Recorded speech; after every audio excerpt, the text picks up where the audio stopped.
Environmental considerations, heat and cold issues. Conduction, evaporation, radiation, and convection play an integral part in cooling the body and maintaining normothermia and regular body temperature. This is a visual example of conduction, evaporation, radiation, and convection.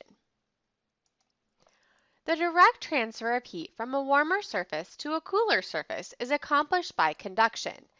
The degree of conduction is dependent upon the temperature gradient, the conductive properties of the object contacting the body, and what percentage of the surface area is in contact. In the setting of heat-related illnesses, this concept becomes important when treating a patient with cold water immersion. As more body surface area is immersed, there is more conductive potential and treatment becomes more effective.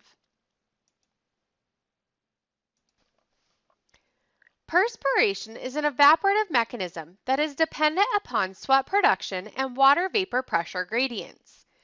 In high ambient temperatures, heat loss is almost solely based on the rate of sweating. As humidity increases, evaporation becomes increasingly ineffective. Thus, perspiration serves as the most effective way humans release heat. Radiation is the process by which the body gains or loses heat without direct contact. Radiant energy is reabsorbed or reflected, which is why light-colored clothing can prevent heat-related illness by absorbing less heat. Clothing is the most basic and generally the best means of sun protection. Not all clothing is equal, however, and some of it actually isn't very good at protecting us at all. So what makes a piece of clothing sun-safe? Most of our clothing is dyed in attractive or functional colors. Many dyes absorb UV rays, which help reduce exposure. Darker colors tend to absorb more UV light than other colors, including whites and pastels. But bright colors such as red can also substantially absorb UV rays. The more vivid the color, the greater the protection. A bright yellow shirt is more protective than a pale one, but even a pale fabric can offer good protection if the weave, material, and weight are effective at keeping out UV rays. The body exchanges heat with the surrounding air by the ways of convection. The body gains heat from the hot air, which comes in contact with the skin. Convective heat exchange increases with increasing air speed and the larger gradient between the air and the skin temperature. Air circulation can be increased by the use of air conditioning or fans. Clothing that is more permeable to air or loose-fitting clothing also increases convective heat loss. Heat-related factors. When concerned with heat-related emergencies, it is very important to look at the temperature. However, the temperature is just part of the equation to determine if exercise is safe. The heat index is a measure of the air temperature, humidity, and solar radiant energy, and is important to determine the relative risk of having a heat illness in different conditions. As many of us in the coastal bend are familiar, increased humidity can make a day feel much hotter. Relative humidity is the most important factor that determines the effectiveness of evaporative heat loss. Relative humidity is the ratio of water in the air to the total quantity of moisture that can be carried in the air at a particular temperature, and is expressed as a percentage. When the air is completely saturated with water, 100% relative humidity, the temperature is higher than the skin temp, and no heat dissipation occurs. Athletic events should be held during cooler periods of the day and scheduled to avoid hot, humid months. Athletes, coaches, and parents should be educated about the early signs of heat-related illness, hydration, and initial treatments. Heat acclimatization is the best protection against heat-related illnesses. This involves a gradual progression of duration and intensity of exercise over 10 to 14 days. Proper hydration, lightweight and light-colored clothing, shaded rest areas, and rule adjustments to allow for frequent substitutions can also help protect young athletes. The wet bulb globe temperature, which takes into account temperature, humidity, and radiant thermal energy, is the preferred method for assessing weather conditions that precipitate heat-related illnesses. However, it may not be readily available. The heat index is the relationship between the air temperature plus the relative humidity and how a person's body feels in that specific environment. A heat index chart may serve as a substitute in assessing the risk of heat-related illness on a given day. If you have to practice when it is very hot outside or the heat index indicates that there is a potential for heat-related illnesses, there are several steps that you can take. First, articulate your concerns to the coaches before practice starts. Recommend a change in practice schedule so that practices are occurring in cooler parts of the day.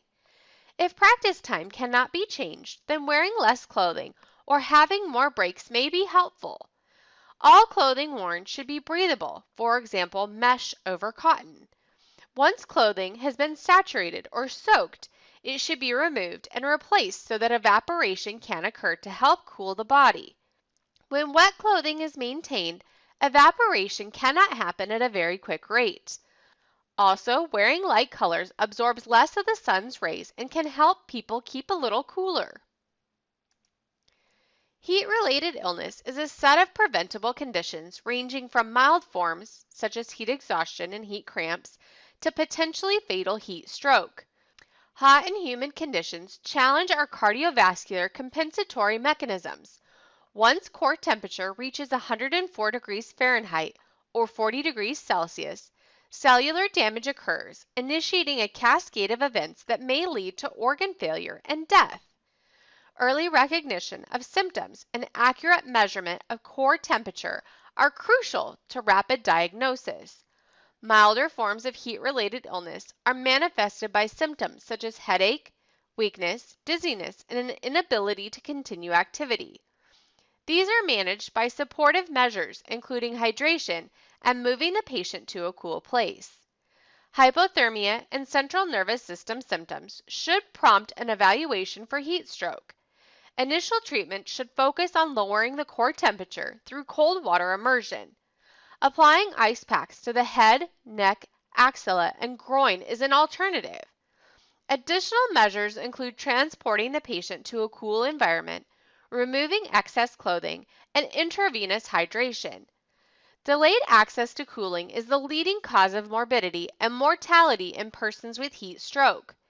Identification of at-risk groups can help physicians and community health agencies provide preventative measures. Heat illnesses are a very common problem in athletics. Some teams are restricted to the days and times that practice can occur, and this can present some unique issues. Heat-related illness represents a continuum of pathological states and affects a diverse population. Over a 23-year period, it accounted for nearly 5,000 deaths in the United States.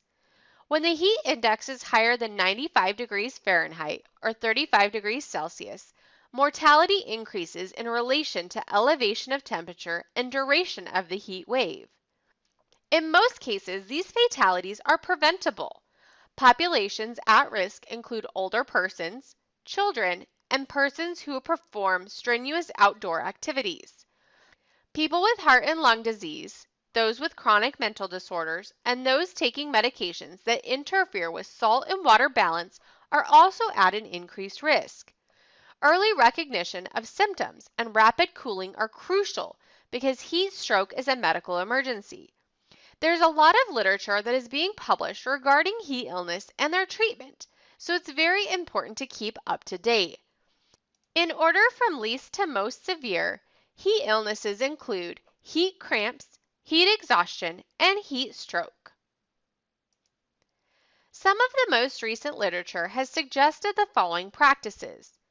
Rectal temperature is the most reliable to assess core temperature and differentiate between heat stroke and a milder form of heat-related illness. Cold water immersion is the preferred method for cooling an exertional heat stroke. Rapid access to cooling is the most effective method to prevent heat stroke fatalities. It is important to note that the level of evidence for all three of these practices is only a C on the SORT scale, which means that this evidence is coming from a group consensus or an expert opinion rather than from clinical trials. It would be unethical to exercise individuals to the level of heat stroke, apply different treatments, and hope that they don't die.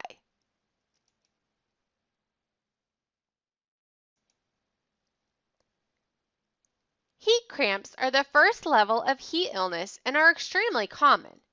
Heat cramps are caused by working hard in the heat, sweating heavily, and possibly inadequate fluid or salt intake.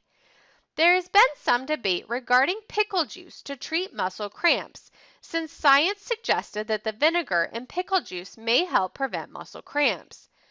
Pickle juice is now being marketed as an electrolyte solution. You can even buy it at Academy and Dick's Sporting Goods. Heat cramps or exercise-associated muscle cramps can occur in any setting, but are more common when exercising in hot and humid environments.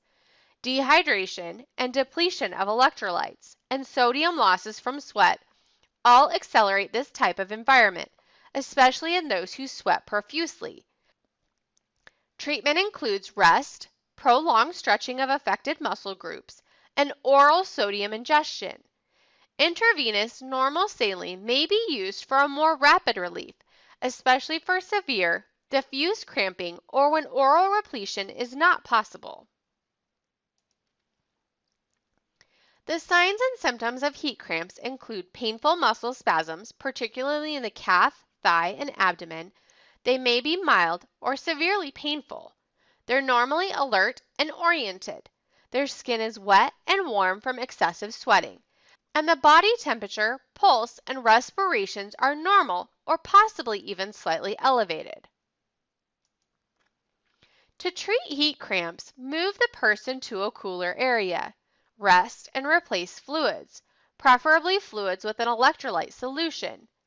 IV fluid replacement may be necessary for people with multiple muscle cramps or cramps that return. Stretch the muscle, massage with ice if possible, or ice the cramp. It should be noted that this is the first stage of heat illness progression. These patients should be closely monitored for future heat illness events. Milder forms of heat-related illness are associated with core temperatures of less than 104 degrees Fahrenheit or 40 degrees Celsius, and no central nervous system symptoms. Heat exhaustion is the inability to continue activity because of environmental conditions, and is postulated to be caused by a central mechanism that protects the body in times of overexertion. Once a person has had heat cramps or heat exhaustion, they are more likely to get it again. Heat exhaustion is caused by prolonged sweating with inadequate fluid replacement. It may be associated with diarrhea or illness and is basically a state of dehydration. Vital signs should be monitored, with transport to an emergency facility if symptoms do not improve after 20 to 30 minutes. Heat exhaustion signs and symptoms include profuse sweating, cool and clammy skin, pale or grayish skin, rapid weak pulse, body temperature that's normal or slightly elevated around 102 degrees Fahrenheit, extreme weakness or exhaustion, headache, extreme thirst and dry mouth, nausea and vomiting, disorientation or dizziness, and they may also have heat cramps. Sometimes they can be unconscious as well. To treat heat exhaustion, you should move the individual to a cool area, either shade or in air conditioning. Remove extra clothing, ice, or fan the body. Give the individual cold fluids as much as possible. They may need an IV for sufficient fluid intake, and rest and rehydrate for 2 to 3 days. Heat stroke is a true emergency that requires immediate recognition and is defined by a pathological elevation of core temperature of 104 degrees Fahrenheit or greater, and is associated with central nervous system disturbances. Classic heat stroke often develops slowly over days. It predominantly occurs in older people or those with chronic illnesses. Exertional heat stroke has a more rapid onset and is associated with a higher core temperature. It generally occurs in young, healthy individuals and is characterized by hot skin, with or without sweating, and central nervous system alterations. The causes of heat stroke include thermoregulatory failure with a sudden onset. There is a breakdown in the sweating mechanism due to the loss of fluid without replenishment. The body is basically cooking itself. Unfortunately, the organs can be affected, and the kidney and the liver are the first to be affected. Early recognition of the difference between heat stroke and milder forms of heat-related illness is crucial to avoid morbidity and mortality. The signs and symptoms of heat stroke include no sweating, hot, dry skin, red flushed skin, a strong, rapid pulse, a body temperature that is markedly increased around 105 to 108 degrees Fahrenheit or possibly even higher, disorientation and confusion, headache, staggering, respiratory increase. The blood pressure seldom rises and unconsciousness is common. This is a life-threatening emergency. Treatments begin with stabilizing the patient's airway, breathing, and circulation. Call emergency medical services, but cool the body before transporting. Move the individual to shade, remove clothing, cool the body with water, ice, a fan, and any other means possible. Give them fluids only if they are conscious, and act quickly. Morbidity is greatly reduced with rapid cooling. If there are no other life-threatening complications, on-site cooling before transfer to the emergency department is preferred. Cold water immersion is the treatment of choice when available. It is associated with the lowest morbidity and mortality rates, and patients with exertional heat stroke treated with cold water immersion have a survival rate of almost 100%. Large cooling tanks are often used at outdoor activities such as football practice or mass participation events such as track or cross country. Although the cooling rates for cool water immersion have been shown to be superior, applying ice packs or cold, wet towels to the head, axilla, neck, and groin is an alternative option. Rapid air movement with a fan in combination with spraying a moderate temperature mist of water encourages evaporative and convective cooling and is also effective. Intravenous hydration should be initiated as soon as possible to protect renal blood flow and avoid complications such as rhabdomyolysis. Patients evaluated in the community setting should be moved to a cool, shaded environment and have excess clothing removed while an ambulance is called. Physicians considering the diagnosis of heat stroke should obtain a rectal temperature as soon as possible. As a summary of the determination of medical referral for heat illness, heat stroke is an extreme emergency. The athlete must be cooled as quickly as possible, then transported to the nearest medical facility. In heat exhaustion, the athlete should be removed from activity and should have medical attention if hydration and other means do not eliminate symptoms. In heat cramps, the individual may return to activity once they are cooled, rehydrated, and free from cramping, but the individual should be watched closely for reoccurrence. We have discussed heat illnesses, but at the other end of the spectrum is cold illnesses.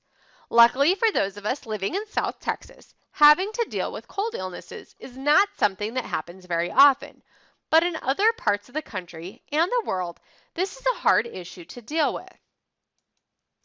The two most common cold illnesses are hypothermia and frostbite. Hypothermia is a decreased body temperature occurring when the body is unable to maintain a constant core temperature. Hypothermia occurs when your body loses heat faster than it produces it. The most common cause of hypothermia are exposure to cold weather conditions or cold water. But prolonged exposure to any environment colder than your body can lead to hypothermia if you are not dressed appropriately or you cannot control the conditions. Specific conditions leading to hypothermia include wearing clothes that are not warm enough for the weather conditions, staying out in the cold too long, You are unable to get out of wet clothes or move to a warm, dry location. Accidental falls in the water, as in a boating accident or falling through the ice. Inadequate heating in the home, especially for older individuals and infants, and air conditioning that is too cold, especially for older individuals and infants. Normal body temperature is around 98.6 degrees Fahrenheit or 37 degrees Celsius. Hypothermia occurs as your body temperature passes below 95 degrees Fahrenheit or 35 degrees Celsius. When your body temperature drops, your heart, nervous system, and other organs cannot work normally. Left untreated, hypothermia can eventually lead to complete failure of your heart and respiratory system and eventually to death. Hypothermia is most often caused by exposure to cold weather or immersion in a cold body of water. Primary treatments for hypothermia are methods to warm the body back up to a normal temperature. With cold weather or exposure to cold, there is a vasoconstriction of the fibers in the surface of the blood vessels. This prevents blood from going up to the skin and attempts to maintain core body temperature. This shunting of blood from the shell to the core is to maintain our vascular volume. This is also known as cold diuresis. Cold weather also stimulates the release of certain chemicals that increase metabolic activity and heat production. If vasoconstriction and increasing metabolic activity do not work, shivering begins to produce heat through involuntary muscle contractions. When the core temperature falls below 94 degrees Fahrenheit, essential biochemical processes begin to slow. The heart and respiration rate slow down. Cardiac output and blood pressure fall. As the skin and muscles cool, shivering increases. If the temperature continues to drop below 90 degrees Fahrenheit, shivering ceases and the muscles become cold and stiff. Shivering is likely the first thing you'll notice as the temperature starts to drop because it's your body's automatic defense against cold temperature. It's an attempt to warm itself. Signs and symptoms of mild hypothermia include shivering, dizziness, hunger, nausea, increased breathing, trouble speaking, slight confusion, lack of coordination, fatigue, and increased heart rate. As your body temperature drops, signs and symptoms of moderate to severe hypothermia include shivering, although as hypothermia worsens, shivering stops, clumsiness or a lack of coordination, slurred speech or mumbling, confusion and poor decision making such as trying to remove warm clothes, drowsiness or very low energy levels, lack of concern about one's condition, progressive loss of consciousness, weak pulse, and slow, shallow breathing. Someone with hypothermia is usually not aware of their condition because the symptoms often begin so gradually. Also, the confused thinking associated with hypothermia prevents self-awareness. The confused thinking can also lead to risk-taking behavior. Typical signs of hypothermia in an infant includes bright red or cold skin, very low energy, and possibly a weak cry. Hypothermia is not necessarily related to just the outdoors. Hypothermia is not always the result of exposure to extremely cold outdoor temperatures. An older person may develop mild hypothermia after prolonged exposure to indoor temperatures that would generally be fine for younger or healthier adults. This can occur in a poorly heated home or in an air-conditioned home. Signs and symptoms of this type of hypothermia may not be as obvious.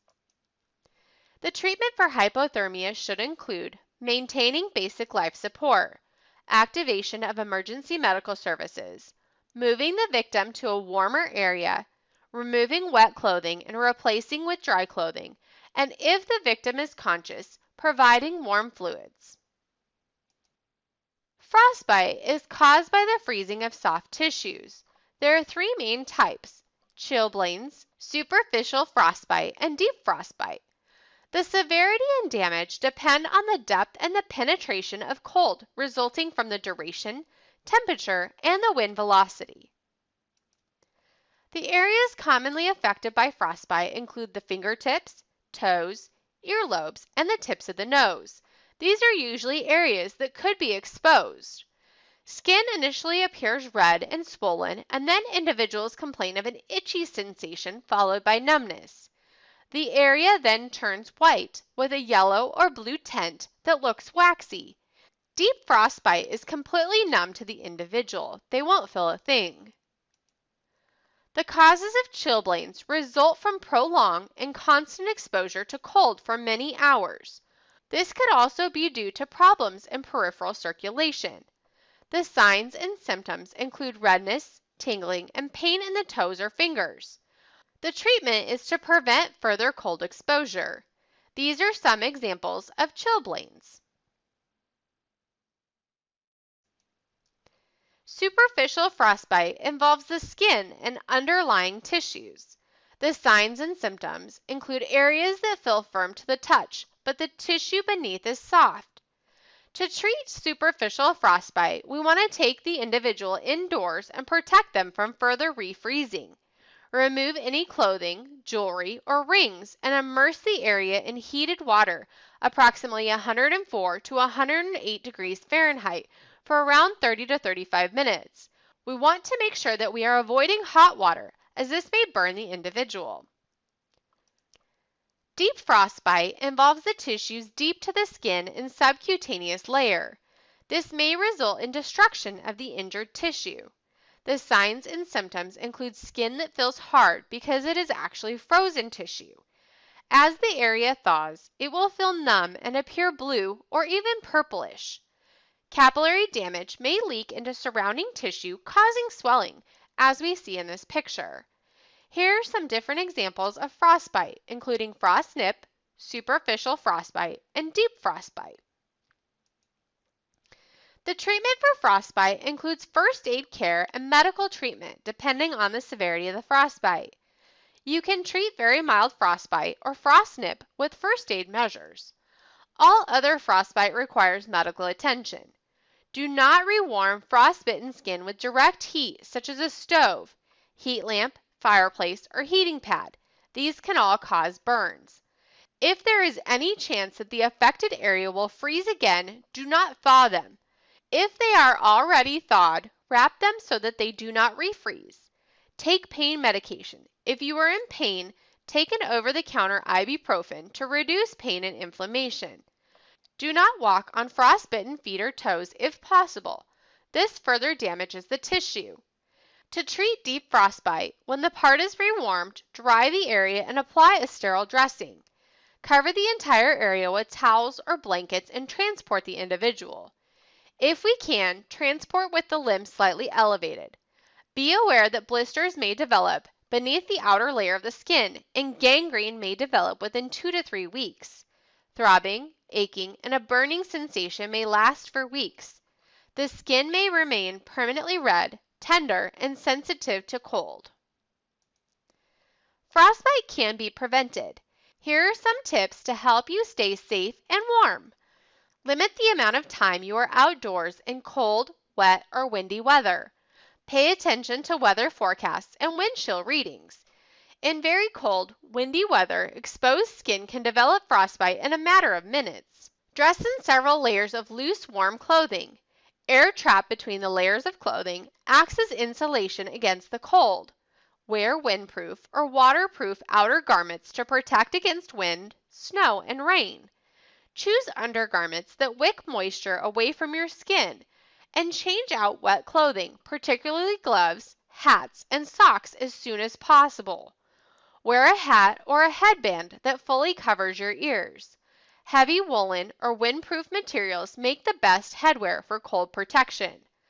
Wear mittens rather than gloves.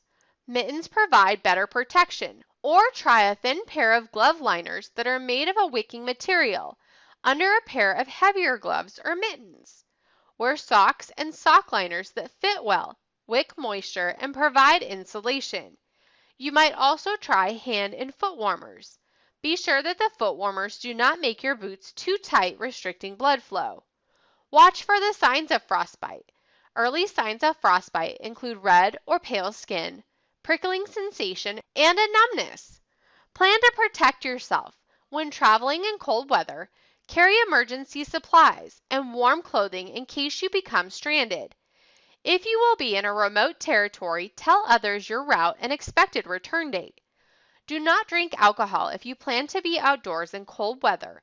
Alcoholic beverages cause your body to lose heat faster, and it also inhibits your decision-making abilities. Eat a well-balanced meal and stay hydrated. Doing this even before you go out in the cold will help you stay warm. And if you do become cold, drinking warm, sweet beverages such as hot chocolate will help warm you up. Keep moving. Exercise can get the blood flowing and help you stay warm, but do not exercise to the point of exhaustion.